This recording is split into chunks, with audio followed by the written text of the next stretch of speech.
欢迎来到早晚听书，与书同行，智慧相伴。本期音频为你解读的这本书叫做《这书能让你戒烟》。这本书的中文版共有19万字，我会用大约21分钟的时间给你讲解，为什么那么多人尝试了各种方法都戒不了烟，以及有什么方法可以成功戒烟。只看书名，估计很多吸烟人士都会表示怀疑，戒烟这是多难啊，你就凭一本书就能让人戒烟？8成是骗人的吧？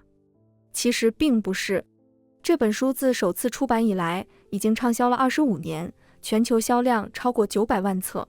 而且很奇怪，这本书的作者亚伦·卡尔并不是什么职业作家，他只是一个曾经有重度烟瘾的会计师。烟瘾有多重呢？这么说吧，在他吸烟的33年中，他每天最少抽60-70根烟，多的时候一天能抽100根。亚伦·卡尔说，他因为长期吸烟，在30岁时就患上了静脉曲张，甚至起身稍微快一点都会感到头晕目眩。有一次因为不小心受了伤，他发现自己流出的血都是棕红色的。和想要戒烟的人们一样，他也尝试过各种戒烟的方法，什么催眠法、逐渐减量法等等，能用的都用了，但无一例外，全都失败了。而真正让作者下定决心戒烟的是他父亲的去世。亚伦·卡尔的父亲在50岁时，因为长期吸烟引发的肺癌去世了，这对亚伦·卡尔的震撼是空前的。在1983年的某天，他终于发现了轻松戒烟法，从此告别了烟瘾。为了帮助更多的人，亚伦·卡尔把这个方法写进了我们今天要解读的这本书里，还开办了很多戒烟诊所。20多年以来，亚伦·卡尔通过他的书和戒烟诊所，已经帮助了1000多万人成功戒烟。在这书能帮你戒烟这本书中，亚伦·卡尔并没有介绍吸烟的危害，因为在他看来，每个吸烟的人都知道吸烟有害健康，所以本书重点分析了导致吸烟上瘾的2大原因。然后，作者从戒烟过来人的角度，反思了为什么市面上常见的戒烟方法效果不好。最后，作者提出了自己的轻松戒烟法。在作者看来，他的方法可以做到及时见效，无痛苦，无戒断症状，不需要替代品和辅助手段，不需要意志力，并且效果持久稳定。听起来是不是感觉非常好？尤其是不需要意志力这点，相信会让很多吸烟的朋友眼前一亮。今天我们也按这个顺序来跟你说说这本书。先来说第一部分，导致吸烟上瘾的2大原因。如果跟吸烟的人说吸烟有害健康，他们肯定特别不耐烦。咱们在这就先说说戒烟的好处。先简单说几组数字，戒烟24小时，心脏病的发病率就会下降；戒烟48小时，吸烟者的神经纤维会再生，嗅觉和味觉都会更加敏锐。如果连续戒烟到3个月，血液的流动就会变得更加顺畅，人们会感到更加有活力。怎么样，不错吧？但戒烟这么多好处，你看48小时就能有很明显的体验了，为什么很多人就是戒不掉呢？在大多数人看来，吸烟上瘾是因为烟里有尼古丁，这东西能让人产生生理依赖，但你可能不知道，在作者这样一位资深烟民看来，吸烟者对香烟所产生的心理依赖才是导致戒烟失败的关键原因。我们接下来就依次看看这2个依赖到底是怎么形成的。为什么香烟中的尼古丁能让人产生生理依赖呢？简单来说，就是因为尼古丁是一种毒品，对香烟的生理依赖其实就是毒品上瘾。这不是危言耸听，书中提到说，单论毒性来说，尼古丁其实比海洛因还厉害。举个例子，如果你把一支烟里的尼古丁提取出来，直接注射到静脉中，是可以直接致人死亡的。听到这，估计很多人会说，我抽了这么多，也活得好好的呀，这毒都去哪了？我们接下来就说一下一支烟里的尼古丁是怎么影响身体的。当你抽一支烟的时候，尼古丁就会随着呼吸进入肺部，70%的尼古丁可以直接被肺部吸收，其中1/4的量能在几秒钟之内进入大脑。进入大脑的尼古丁可以让大脑分泌一种叫多巴胺的物质，它可以帮助神经细胞传递兴奋和开心的信息。也就是说，有了尼古丁，你的大脑会产生一种莫名的愉悦感。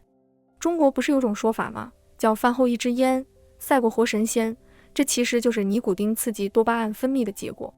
从吸烟到产生兴奋，整个过程也就几秒钟，非常快。但尼古丁来得快，去得也快。当你吸完一支烟，半小时后，你血液中的尼古丁含量就会下降50%。尼古丁少了，对大脑的刺激就少了，多巴胺的分泌当然也就少了。神经元之间本来传着愉悦的信息呢，突然间就停止不传了，就有点像你还在等待影片的高潮部分，但突然影片就结束了。人当然会感到一阵莫名的失落和烦躁，这种感觉在医学上被称为戒断反应。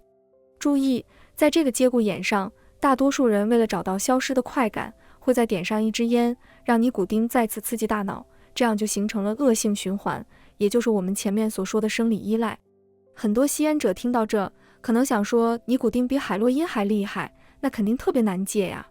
但事实上，尼古丁比其他毒品更容易戒掉。作者认为，只需要连续21天不碰尼古丁，那身体对它就不再依赖了。但问题是，克服了对尼古丁的生理依赖，还远不算戒烟成功。很多人就是在一段时间后又会重新抽烟。在作者看来，这是因为吸烟者对香烟产生的心理依赖。不了解清楚什么是对烟的心理依赖，就很容易导致戒烟失败。心理依赖说白了，就是吸烟的人为自己吸烟所找的借口。作者说，吸烟者在内心深处也都知道吸烟不是什么好事，所以他们也需要给自己找到一个看似合理的理由，来帮助他们减轻吸烟的负罪感，让吸烟变得心安理得。我们接下来就看看吸烟常见的理由都有哪些，它们到底成不成立。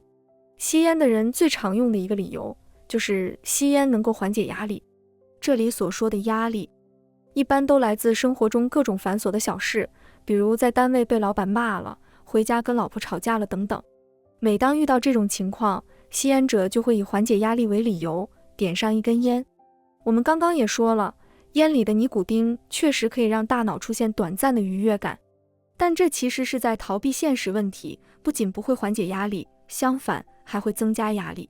因为在作者看来，这个世界上最不容易放松的人，就是有严重烟瘾的人。他们在大部分时间都饱受戒断症的影响，所以很容易生气，只有点上烟后才能缓解。这就像是苍蝇扑到捕蝇草上去喝它的汁液，最后被捕绳草困住一样。想通过吸烟来缓解压力，结果只能是越来越不轻松。对于很多创意工作者来说，他们会认为吸烟能够帮助他们集中注意力和提升创造力，而这在本书作者看来也只是一种错觉。想想看，当香烟一灭，吸烟者的身体就会出现戒断反应，他们开始不由自主地想，是不是要再来一根啊？要不要继续工作呀？这会让注意力更加无法集中。除此之外，香烟也会使血液携带氧气的能力下降，从而导致人的大脑供氧不足。脑子一旦无法得到足够的氧气，人就更难集中注意力了。所以，吸烟并不能帮助人集中注意力。当然，还有人会说，吸烟是社交需要，大家都吸，你不吸就会感觉和大家聊不到一起。作者说，这其实是早期香烟广告给人的错觉。那时的广告，一方面强调吸烟是社会地位的象征，另一方面又渲染吸烟能展示男人气概，好像不吸烟就不算是真正的男人。但时代已经变了，社会的精英阶层已经不再用吸烟的方式来标榜自己的地位了。不仅如此，人们对健康也越来越关注，香烟开始被越来越多的人讨厌和回避。如果一个人在公共场合吸烟，大家会认为他是一个没有自制力，同时不珍惜自己和他人生命的人。所以，吸烟并不能在社交过程中让人更有面子、更有魅力，反而会给人留下负面的印象，并不利于和他人进行沟通交流。说到这，我们回过头来再看看吸烟者常用的3个理由。不管是为了缓解压力、集中注意力，还是促进社交，这背后其实都包含一种侥幸心理，也就是主动忽略了烟对自身的伤害。拿心理学上的一个概念来说，这就是认知失调。意思是说，当你发现自己的行为和自我感觉中的形象不相符时，你就会想方设法地找个理由来解释自己的行为。吸烟者的逻辑也很简单，比如隔壁老王也一直吸烟啊，时间比我还长，但他身体一直很好啊，吸烟应该只对一些倒霉蛋才会有伤害，我没有那么倒霉吧？或者等出现健康问题了，我再戒烟也来得及。但实际情况可不是这样。我举个简单的例子，如果你买了一辆全新的法拉利，你会给它一直加劣质汽油吗？确实，加什么类型的汽油车都能跑，但是油的品质越低，燃烧时对发动机造成的伤害就越大。当发动机出问题的那天，再想修复就难了。我们每个人的身体就是一辆豪车，不管体质如何，只要吸烟，都会对身体产生伤害。以上就是烟戒不掉的2个主要原因，一个是尼古丁导致的生理依赖，还有一个就是人自身对香烟产生的心理依赖。在作者看来，戒烟最大的挑战并不是对尼古丁的生理依赖，而是吸烟者对烟所产生的心理依赖。他们总觉得吸烟可以帮助他们缓解压力、集中注意力，还有促进社交。但通过我们刚才的分析，这些理由其实都是站不住脚的。了解了吸烟上瘾的原因，我们接下来就看看为什么市面上一些常见的戒烟方法效果并不好。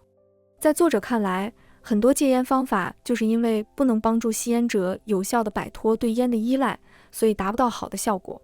书中列举了3个最典型的戒烟方法，分别是意志力戒烟法、减量戒烟法和代品戒烟法。我们就来一起看看他们为什么起不到好的戒烟效果。意志力戒烟法就像它的名字一样，是让吸烟者用自己的意志来约束自己。要使用这种方法，吸烟者通常会给自己定一个目标，比如我要更健康，要一个更好的形象等等。为了实现这个目标，我要抵抗香烟的诱惑。但在本书的作者看来，意志力戒烟法背后的逻辑是不对的。你看，使用意志力戒烟法的人心中想的是我为了做一件事，必须放弃吸烟这件事，这并没有让吸烟者真正意识到吸烟的危害，反而让他们觉得自己做出了牺牲，甚至受了委屈。吸烟者很容易在一段时间后产生这样的想法，我都戒了这么久了，就奖励自己吸一根吧，于是就会重新染上烟瘾，前功尽弃。所以很多使用这种方法的戒烟者在戒了一段时间后都失败了。减量戒烟法是很多医生推荐的，也就是让吸烟者从每天吸1包烟，逐渐减少到每天吸几根烟，最终减到每天1根，直到不吸。这种方法目的是逐步减少吸烟带来的刺激，让人不再依赖。作者认为，这种方法虽然可以减少烟对人体的伤害，但是却不能帮人有效的戒烟。原因很简单，循序渐进的方法一般是用来改变习惯的，但吸烟可不是习惯，吸烟是一种毒瘾。你这样想，因为减少了吸烟的频率，吸烟者的戒断反应时间就更长了，他们心中更希望能吸一根来缓解这种不安。可每一次吸烟都是对毒瘾的加强，所以减量戒烟法很难让人彻底把烟戒掉。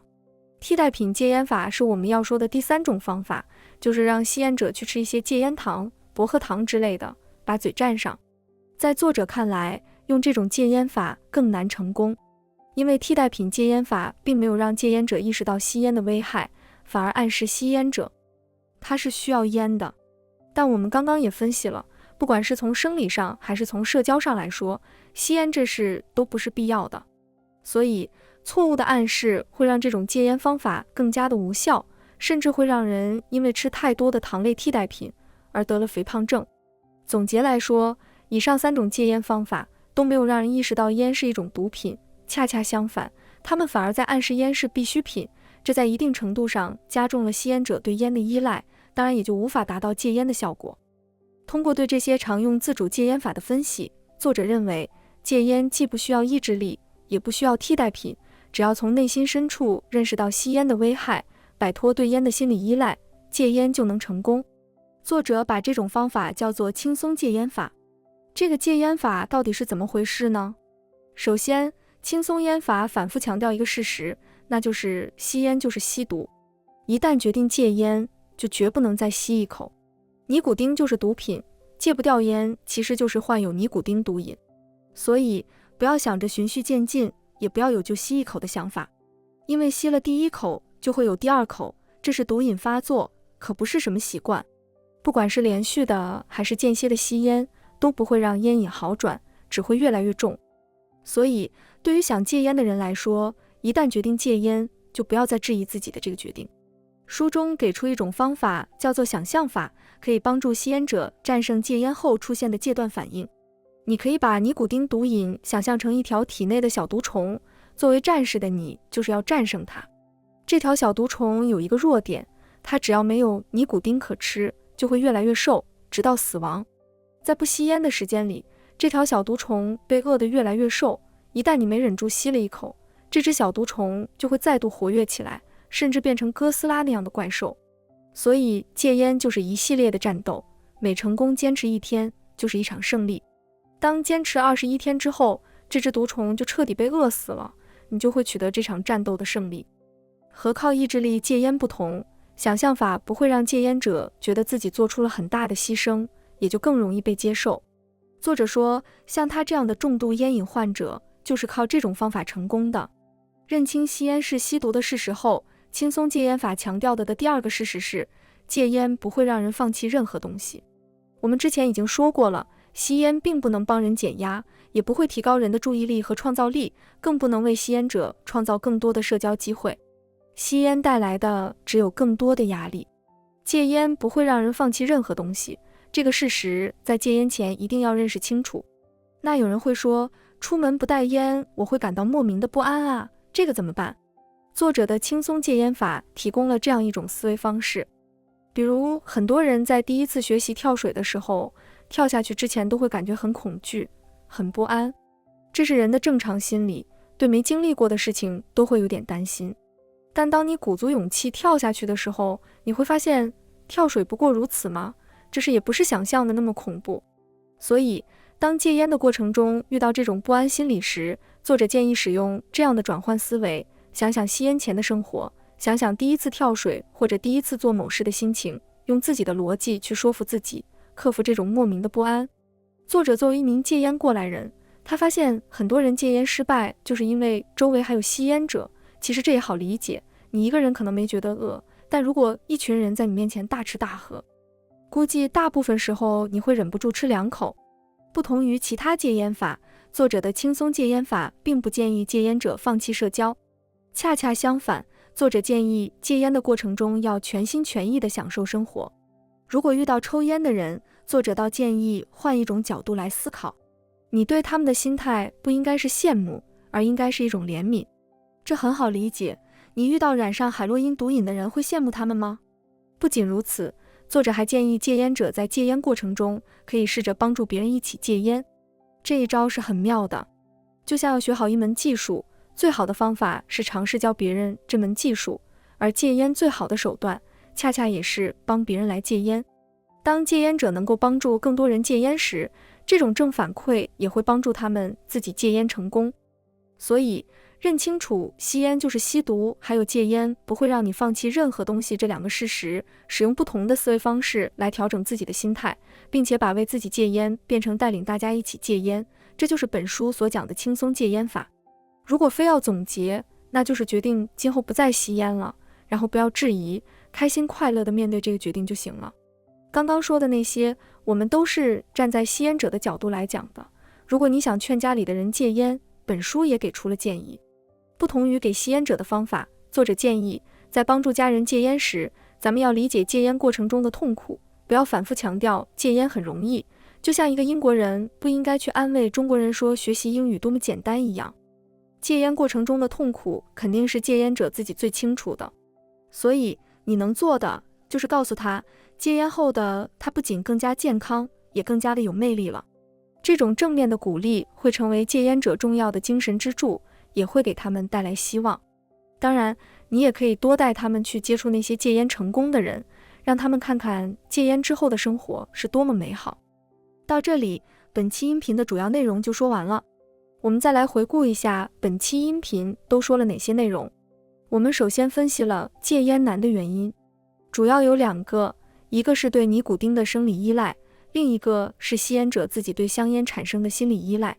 相比之下，心理依赖更难克服。本书的逻辑就是先打破吸烟者对香烟的心理依，再帮助他们建立对烟的正确认识。在本书的作者看来，不管是意志力戒烟法、减量戒烟法还是替代品戒烟法，他们都没有让吸烟者意识到烟是一种毒品，恰恰相反，他们反而都暗示烟是一种生活必需品，这在一定程度上加重了吸烟者对烟的依赖，也就无法达到戒烟的效果。所以作者通过自己的轻松戒烟法让烟民认清2个事实。首先，吸烟就是吸毒，要勇敢地面对现实，承认自己患的就是尼古丁毒瘾。所以不要想着循序渐进，也不要有就吸一口的想法，因为吸了第一口就会有第二口，这是毒瘾发作，可不是什么习惯。第二个事实就是戒烟不会让你放弃任何东西，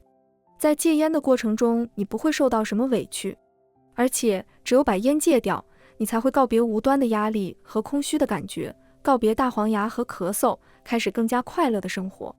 最后，对于想劝吸烟者戒烟的人，本书也给出建议，不要反复强调戒烟容易，而是要多去鼓励和引导，多带他们去接触那些戒烟成功的人，让他们知道戒烟之后的生活是多么美好。恭喜您又听完了一本书，感谢您对我们的支持和关注，请订阅早晚听书频道，点赞和分享给身边的家人和朋友，一起与书相伴，智慧人生。我们下一本书再见。